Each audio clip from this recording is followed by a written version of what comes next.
Praise Lord everyone. This is Katharina Jasper again. According to the title, How should we be in our youth? நம்ம வாலிப நாட்கள்ல நம்ம எப்படி இருக்க வேண்டும் அப்படிங்கறத குறித்து நான் உங்ககிட்ட பேச போறேன். ஏன்னா இந்த யூத் லைஃப்ல தான் நமக்கு டீனேஜர்ஸ் டைலமா அப்படிங்கிற ஒரு குழப்பங்களும் ஒரு டிஸ்ட்ராக்ஷன்ஸ் அப்படிங்கிற ஒரு விஷயமும் நமக்கு நிறைய இருக்கும். அதை நம்ம எப்படி மேனேஜ் பண்ணலாம் அப்படிங்கறத குறித்து நான் உங்ககிட்ட சொல்ல போறேன். எனக்கு பைபிள்ல ரொம்ப இன்ஸ்பயர்டான ஒரு பர்சன் ஒரு கேரக்டர் அப்படின்னா அது யோசேப்பு. ஏன் யோசேப்பு அப்படின்னா அவர் ஒரு நீதிமான். பைபிள்ல நிறைய நீதிமான்கள் இருக்காங்க. இருந்தாலும் அந்த ஒரு 17 இயர்ஸ் அவர் ஒரு சின்ன யூத் லைஃப்ல அவர் எப்படி ஒரு நீதிமானா திகழ்ந்தாரு, அவர் எப்படியெல்லாம் இருந்தாரு, அது மூலியமா அவர் மாரி நம்ம எப்படி இருக்கணும் அப்படிங்கிறத ஒரு எக்ஸாம்பிளுக்கு நான் உங்களுக்கு சொல்ல போறேன். முதல்ல யோசேப்பு வந்துட்டு ஹானஸ்டா இருந்தாரு. தேவனுக்கும் சரி அவங்க சுத்தி இருக்கிறவரும் எல்லாருக்குமே அவர் வந்துட்டு ஒரு நேர்மையா இருந்தாருன்னு நம்ம பாக்குறோம். ஒரு தெளிவா இருந்தாரு. அந்த வயசுல நம்மளுக்கு ஒரு தெளிவு வேணும் அப்படிங்கிறதுக்கு ஒரு எக்ஸாம்பிள் யோசேப்பு மட்டும்தான். ஏன்னா நம்ம மத்தவங்க மத்தியில ஒரு சாட்சியா தான் இருக்கணும். அவரு நேர்மையா இருக்கிறத பார்த்து அவங்க பிரதர்ஸ் எல்லாருமே அவரை வந்துட்டு எகிப்து தேசத்துக்கு வித்துட்டாங்க, அவர் மேல பொறாமப்பட்டு. அப்படி அந்த அளவுக்கு அவர் நேர்மையா இருந்தாரு. ஏன்னா நமக்கு உண்மை எதுன்னு தெரிஞ்சும் அதை வந்து நம்ம கடைபிடிக்காம இருந்தோம் அப்படின்னா அதுல வந்துட்டு நம்ம பாவத்தை செய்யறோம் அப்படின்னு அர்த்தம். ஸோ யோசேப்பு வந்து நேர்மையா இருந்தாரு. இன்னொரு விஷயம், காட்ஸ் ஃபியர் அவருக்குள்ள இருந்துச்சு. கர்த்தருடைய பயம் வந்துட்டு யோசேப்புக்குள்ள இருந்தது. யோசேப்பு எகிப்துக்கு விற்கப்பட்டாரு.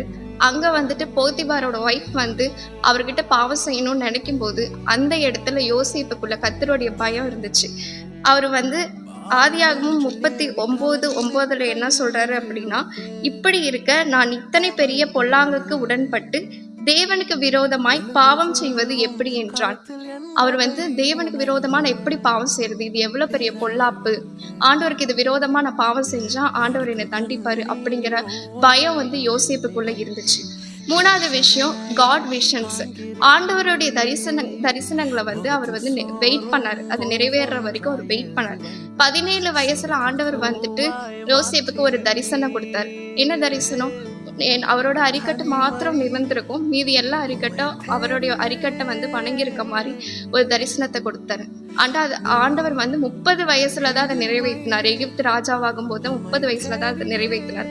அப்படி நம்ம கால்குலேட் பண்ணி பார்க்கும்போது கிட்டத்தட்ட 13 இயர்ஸ் வந்துட்டு ஆண்டவர் விஷனுக்காக அவரு வெயிட் பண்ணியிருக்காருன்னு நம்ம பாக்குறோம். அது போலதான் நம்மளும் ஆண்டவருக்கு வந்துட்டு ஆண்டவருடைய காரியத்துக்கு ஒப்பு கொடுத்தோம்னா, ஆண்டவருடைய சித்தத்துக்கு நம்ம ஒப்பு கொடுத்து நடக்கும்போது மட்டும்தான் ஆண்டவருடைய காரியத்தை அந்த ரைட் டைம்ல தான் அவர் செய்வாரு. நம்ம யோசிப்ப போல கர்த்தருக்கு நேர்மையா இருக்கணும், கர்த்தருக்கு பயந்து இருக்கணும், கர்த்தருடைய விஷனுக்கு வந்துட்டு நம்ம ஒப்பு கொடுக்கணும். அப்பதான் வந்துட்டு ஆண்டவர் வந்து நம்ம மேல பிரியமா இருப்பாரு.